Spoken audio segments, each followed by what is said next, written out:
What is going on, everyone, and welcome back to the channel. Today I've got some more NBA news to, of course, be talking about with you guys. Again, very recently, there has been a lot of news around the Boston Celtics reportedly being interested in Zach Lavine. I also recently made a video talking about them kind of being interested in him, but also talking about the fact that they are interested in Bradley Beal. I thought for this video, let's just focus and, talk more about Zach Lavine and that whole situation going on right now. It is currently being reported that Zach Lavine is a potential target for the Boston Celtics and they have interest in him. In the case that Bradley Beal decides to stay in DC, which, hey, probably won't happen, Lavine could be the Celtics' #1 target.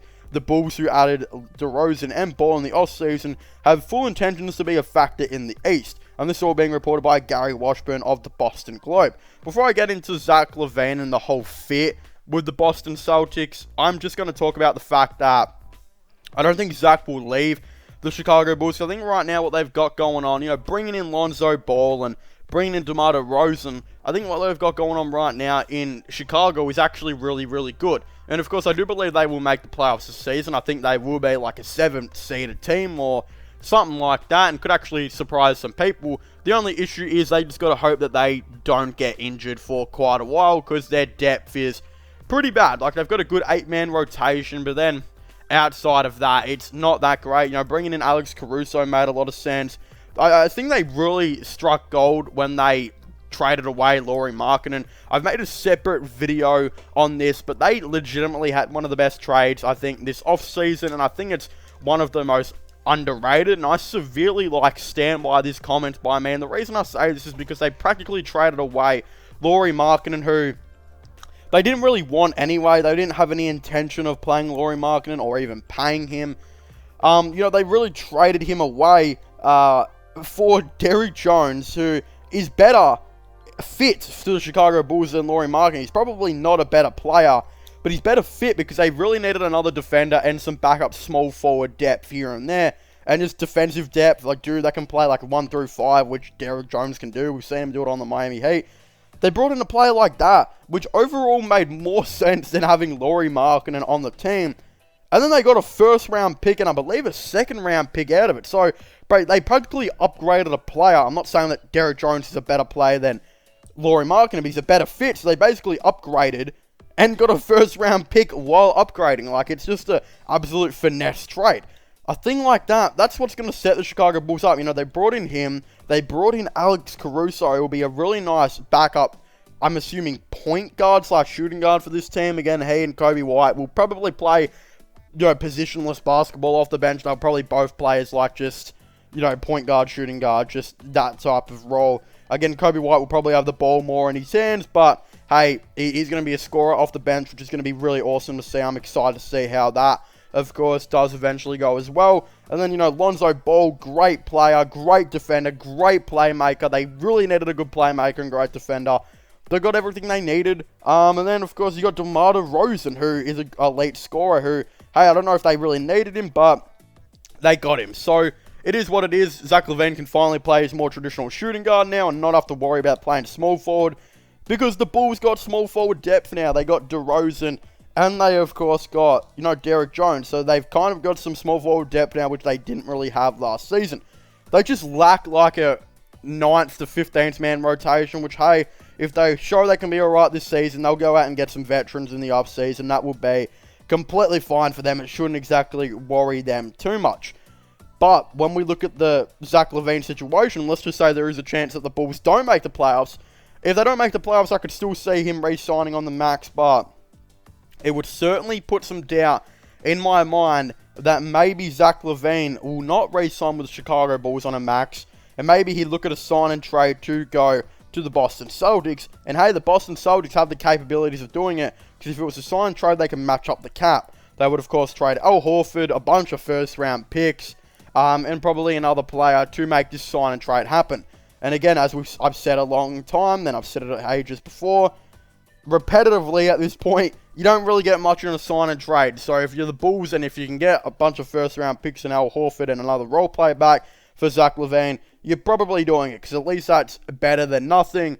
And hey, you're not completely having to start over with a rebuild. You've still got somewhat of a foundation on that team. And hey, that would be, I think, best case scenario if Zach Lavine wanted to leave. And then the Boston Celtics, how does it work for them? Getting Zach Lavine in my opinion, is alright. You know, he's another shot creator. They've already got Jalen Brown and Jason Tatum as being their shot creators. So, yeah, bringing in a third might be a little much. But it's not like he's like, you know, Kemba Walker, where Kemba Walker was a strictly only shot creator. He couldn't really do much else. You know, wasn't a good defender. He was an alright playmaker, but he wasn't like a good catch and shoot type dude. Zach Lavine can be that. He can be a really nice leader. He can be a nice playmaker slash ball distributor if they really needed one. And he can be a really nice three-point shooter slash, you know, spot up type dude and a catch and shoot type dude. They would just sit in the corner and shoot some threes. Zach Lavine could definitely do that. Plus, if Brown or Tatum gets injured, Zach Lavine comes in and can be like, you know, take some of the shot creating abilities away from whoever got injured. So that's another reason why Zach Lavine would kind of be really good for this team. In my opinion, as I've spoken about, I think Bradley Beal would be better for this team, because Bradley Beal, I think, is more of like I feel like he's more of a ball user. Like, he's more of a playmaker type dude. I think Zach Lavine can be that guy, but it's just, I feel like Bradley Beal, and he's a better defender, which they might need. And Bradley Beal's, of course, had off-ball experience, where Zach Lavine's never really had off-ball experience too much, because he's always been like the guy in Chicago. So him playing off-ball this season a little bit more, because they've got Lonzo and DeRozan now, well, I think show that he will be a good off-ball player. Like, I think he will be a really good off-ball player. And like the Celtics, to have another shot creator that can be an off-ball dude as well would be just insane, and that's what Zach Lavine would provide. I still believe they might need a point guard here and there, but hey, maybe they go all out and say, hey, we'll give you like our whole future and try and get Lonzo Ball too, because oh my goodness, Lonzo Ball would be perfect for this team. But none of this will happen, and you know why none of this will happen? Because Chicago will still have a good season, in my opinion. They will still make the playoffs. But it's just in terms of, you know, Zach Lavine, I still do think he'd be a really nice player. It's just maybe Bradley Beal might be a little bit better.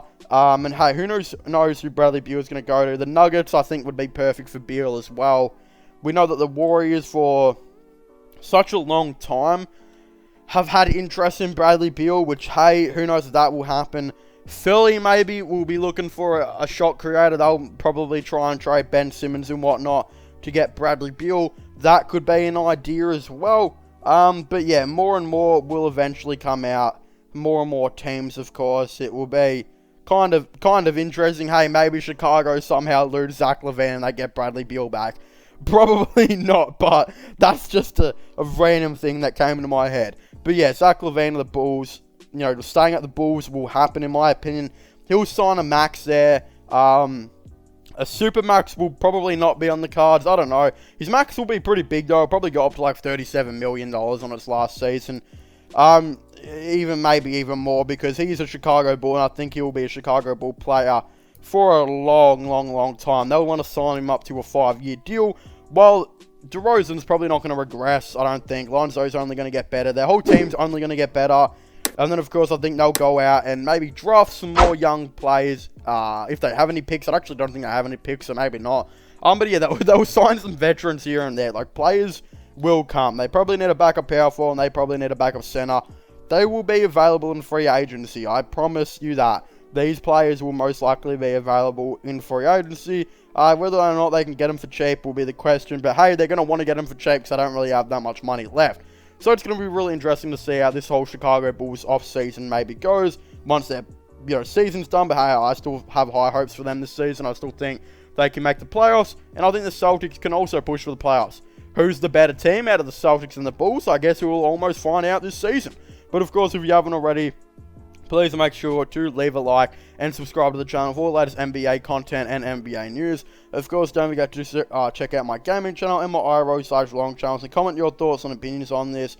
Should the Chicago Bulls trade Zach Lavine one day? Probably not, right? Surely not. Should the Boston Celtics try and get Zach Lavine? What do you think is going to happen? Of course, don't forget to go and check out my podcast channel as well if you haven't already, which I will all be linking in the description down below. But as I was saying, thank you guys so much for watching this video. Please make sure to leave a like, subscribe, and comment, and I'll see you guys next time. Goodbye.